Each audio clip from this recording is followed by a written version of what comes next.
উপস্থিত আমার মা ভাই ও বোনেরা, স্বরূপ আওয়াজটা একটু জোরে দাও।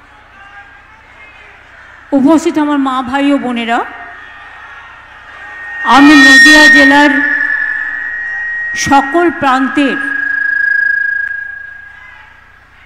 Krishnanagar sub division, Ranaghat sub ডিভিশনের সকলে যারা এখানে উপস্থিত আছেন বা যারা হয়তো উপস্থিত হতে পারেননি, সারা বাংলায় বিভিন্নভাবে আমার কণ্ঠ শুনতে পাচ্ছেন, তাদের সকলকে আমার অনেক কৃতজ্ঞতা, ধন্যবাদ এবং নমস্কার জানাচ্ছি। আমি প্রশাসনকে ধন্যবাদ জানাচ্ছি এই কারণে, আমার সাথে আজকে চিফ সেক্রেটারিও এসছেন এবং নদিয়ার এই পবিত্র মাটি থেকেই আমরা আজকে আরও 20,000 কিলোমিটার নতুন রাস্তার উদ্বোধন করে দিলাম, যেটা আগেও আমরা করেছি অনেকবার। কেন্দ্রীয় সরকার আমাদের টাকা বন্ধ করে দেওয়ার পরেও আমরা কিন্তু 39,000 রাস্তা আমাদের টাকায় আগে করেছি এবং এবার আরও 20,000 করে দিলাম এবং মোট আমরা প্রায় 1,83,000 কিলোমিটার রাস্তা আমাদের সময়ে আমরা তৈরি করলাম। আমি urban department, panchayat department, district magistrate, SP থেকে শুরু করে, প্রশাসনের চিফ সেক্রেটারি থেকে শুরু করে, ডিভিশনাল কমিশনার থেকে শুরু করে যারা এসছিলেন তাদের সকলকে আমার অনেক ধন্যবাদ জানাচ্ছি এবং প্রত্যেকটা জেলায় ডিএমরা ছিলেন উপস্থিত, তাদের সকলকে। আপনারা জানেন যে আমরা এই 14.5 বছরে 1,83,084 কিলোমিটার রাজ্য সড়ক, গ্রামীণ রাস্তা এছাড়াও অন্যান্য রাস্তা পুনর্নির্মাণ করেছি। 361টি প্রধান ও মাঝারি সেতু এবং 20টি আরবি নির্মাণ করেছি, যার জন্য খরচ হয়েছে 83,000 কোটি টাকা। আপনারা জানেন আমাদের রাস্তা তৈরির টাকা বন্ধ, আমাদের কেন্দ্রীয় সরকার দেয় না, 100 দিনের কাজের টাকা বন্ধ, গ্রামীণ আবাস যোজনা বাড়ি তৈরি করার টাকা বন্ধ আজ 4 বছর ধরে। কেন? কারণ বাংলা প্রথম হয়েছিল গ্রামীণ আবাস যোজনায়, 100 দিনের রাস্তায়, 100 দিনের কাজে এবং গ্রামীণ রাস্তায়। যে ভালো কাজ করে সে পাবে 0, আর ডাবল ইঞ্জিন সরকার বিজেপি হবে কোটি কোটি টাকাতে পূর্ণ। এই তো হচ্ছে ডাবল ইঞ্জিন সরকারের কাজ।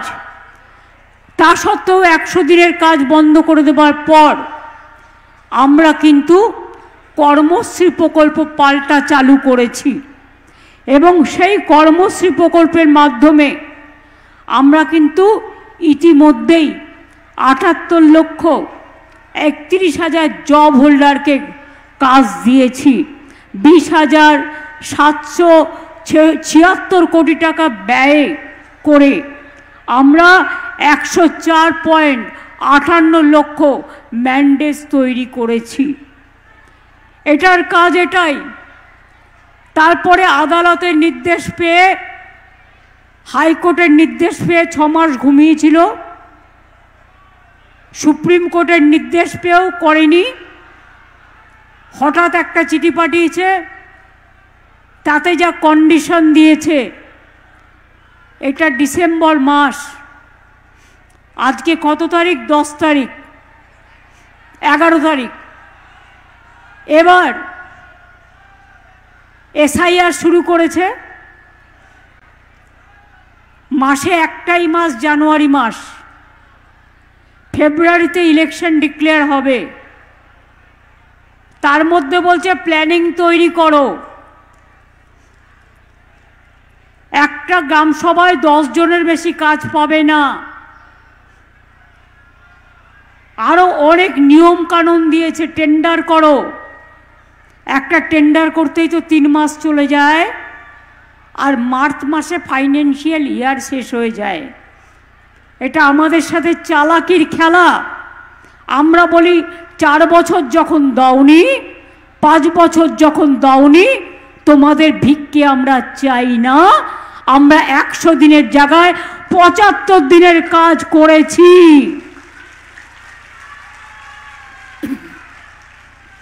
100 দিনের কাজের সময়ও 30-40 দিনের বেশি গড়ে কাজ হতো না।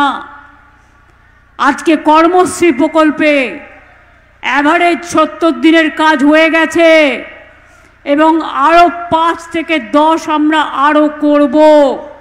নিশ্চিন্তে থাকুন, আমরা ভিক্ষে করে খাই না। এটা চৈতন্যর দেশ, এটা রামকৃষ্ণের দেশ, এটা স্বামী বিবেকানন্দের দেশ, এটা রবীন্দ্রনাথের দেশ, এটা নেতাজির দেশ, এটা নজরুলের দেশ, এটা বাবা সাহেব আম্বেদকরের দেশ, এটা প্রমথনাথ ঠাকুরের দেশ। মনে রাখবেন, হরিগুরুচাঁদের দেশ। এটা মনে রাখবেন যে এটা হচ্ছে আমাদের অনুকূল ঠাকুর বলুন, লোকনাথ ঠাকুর বলুন, আমাদের মন্দির বলুন, মসজিদ বলুন, গুরুদ্বারা বলুন, গির্জা বলুন, চৈতন্যদেব শান্তির বাণী নিয়ে এই নদিয়া জেলায় পদার্পণ করেছিলেন। নবদ্বীপ ধাম তার সবচেয়ে বড় উদাহরণ, এবং সেই নবদ্বীপকে আমরা হেরিটেজ টাউন হিসেবে ঘোষণা করেছি। আমি দু একটি কথা বলার আগে বলি, আমার অনেক সহকর্মী এখানে উপস্থিত আছেন,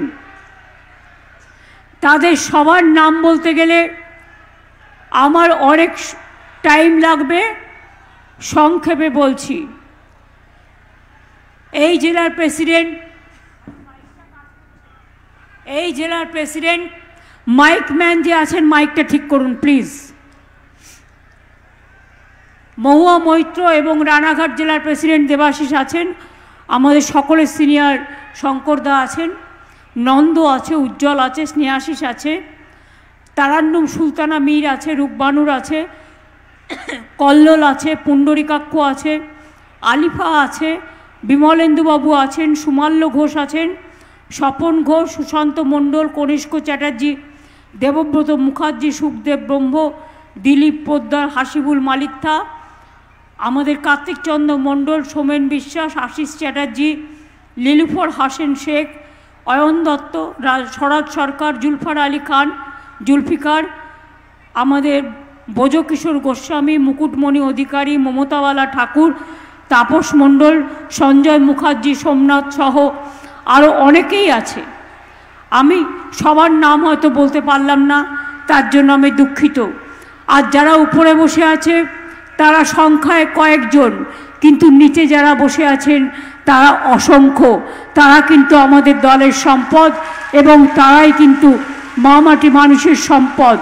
তাদের কথা তারা আমাদের হৃদয়ে আছে, আমার মণিকোঠায় আছে, হৃদয়ের মণিকোঠায়। আপনারা জানেন এই নদিয়া জেলার দিকে কেউ আগে ফিরেও তাকাতো না রাজনীতি করা ছাড়া। আমরা আসার পর নদিয়া জেলায় 95টা স্কিম তৈরি করেছি সারা পশ্চিম বাংলায়, যার সব সুযোগ আপনারা পান। এছাড়াও কল্যাণীতে আমরা 3টে ইন্ডাস্ট্রিয়াল পার্ক করেছি। এখানে Kalyani integrated textile park, Kalyani industrial park phase 3, Haringhata industrial park, 15টি এমএসএমই ক্লাস্টার, 3টি আইটি পার্ক, কৃষ্ণনগরে 1টি, কল্যাণীতে 2টি রুরাল হাট, 29টি কর্মতীর্থ। আর হস্তশিল্পে নদিয়া জেলা তো গৌরব। ফুলিয়ার শাড়ি থেকে শুরু করে, বাংলার শাড়ি থেকে শুরু করে, তাঁত থেকে শুরু করে, মাটির জিনিস তৈরি থেকে শুরু করে, মাটির পুতুল থেকে শুরু করে, কাঁসা বাসন থেকে শুরু করে, আপনারা পাট থেকে শুরু করে, ধান থেকে শুরু করে, এমনকি মিষ্টি সরতীর্থ আমরা তৈরি করেছি। কৃষ্ণনগরের সরপুরিয়া ভাজা এবং কৃষ্ণনগরের বিশেষ করে আপনারা জানেন যে এগুলো খুবই বিখ্যাত। তাঁতের কাপড়, ঘূর্ণির মাটির পিতল, কাঁসা পিতল শিল্প, মৃৎশিল্প বিখ্যাত। ফ্লিপকট হরিণঘাটায় হাব তৈরি করছে, সেখানেও প্রায় 10,000 মানুষের কর্মসংস্থান হবে, বিরাট হচ্ছে। এছাড়াও কৃষ্ণনগরে হয়েছে মসলিন তীর্থ। আমি যখন প্রথম ক্ষমতায় আসি আমি দেখলাম মাত্র 6 জন মসলিন তীর্থে যারা কাজ করেন, মসলিন বানায় বেঁচে আছেন। আমি 6 জন থেকে ট্রেনিং দিয়ে 600 জন তৈরি করলাম, তারা আজকে মসলিন তৈরি করে। এটা আমাদের গর্ব। কি সুন্দর, কত হালকা, কত সুন্দর শাড়ি তৈরি করে, মানুষের কাছে খুব বিখ্যাত। আপনারা মনে রাখবেন, ফুলিয়ায় চালু হয়েছে আমাদের হ্যান্ডলুম টেকনোলজি। এছাড়াও কৃষ্ণনগরের সরভাজা, সরপুরিয়াকে সারা পৃথিবীতে আমরা পৌঁছে দেবার জন্য সরতীর্থ তৈরি করেছি। আপনারা জানেন নদিয়া জেলায় অনেক কাজ হয়েছে, লক্ষ্মীর ভাণ্ডার থেকে শুরু করে, রূপশ্রী থেকে শুরু করে, কন্যাশ্রী থেকে শুরু করে, শিক্ষাশ্রী থেকে শুরু করে, ঐক্যশ্রী থেকে শুরু করে, মেধাশ্রী থেকে শুরু করে, ক্লাস 9-এ উঠলেই সবুজ সাথী সাইকেল, ক্লাস 9-11-এ উঠলেই তরুণের স্বপ্ন স্মার্টফোন, সংখ্যালঘুদের জন্য 10,000 বেরিয়াল গ্রাউন্ড তৈরি করেছি, ওবিসি রিজার্ভেশন করা হয়েছে। মনে রাখবেন, আমরা পরিষ্কার বলেছি ওয়াকফ প্রপার্টি তার নিজস্ব আইন অনুযায়ী চলবে। এখন মতোয়ালিরা করবে, এ সম্পত্তি কেউ দখল করতে পারবে না। যেমন আদিবাসীদের সম্পত্তি কেউ দখল করতে পারবে না, এটা গভর্নমেন্টের আইনে আছে। আরে সেন্ট্রাল গভর্নমেন্ট তো চেষ্টা করবে, দেখছেন না এত খিদে যে তাড়াহুড়ো করে ভোটের আগে SIR এর নাম করে আধার কার্ড চলবে না, আধার কার্ড চলবে, নো স্যার। ব্যাংকের অ্যাকাউন্টে আধার কার্ড চলবে, ইয়েস স্যার। প্যান কার্ডে আধার কার্ড চলবে, ইয়েস স্যার। ভোটাধিকারে চলবে, নো স্যার। নাগরিকত্ব প্রমাণে চলবে, নো স্যার। বিজেপির চামচাগিরিতে চলবে, সরি চামচাগিরি উইথড্র করে নিচ্ছি। বিজেপির দালালিতে চলবে, সরি ওটাও উইথড্র করে নিচ্ছি। বিজেপির তাবেদারিতে চলবে, হ্যাঁ এটা থাকবে, ওটাতে ইয়েস স্যার। মানুষের ভোট কাটা চলবে, ইয়েস স্যার। বিজেপিকে জেতানোর জন্য স্যার চলবে, ইয়েস স্যার। নির্বাচনের আগে কেন বিজেপিকে জেতাতে হবে, নো স্যার, হবে না। সারা দেশটাকে পরিণত করেছে একটা বিজেপির দেশ হিসেবে। ধর্মের নামে চৈতন্যদেবকে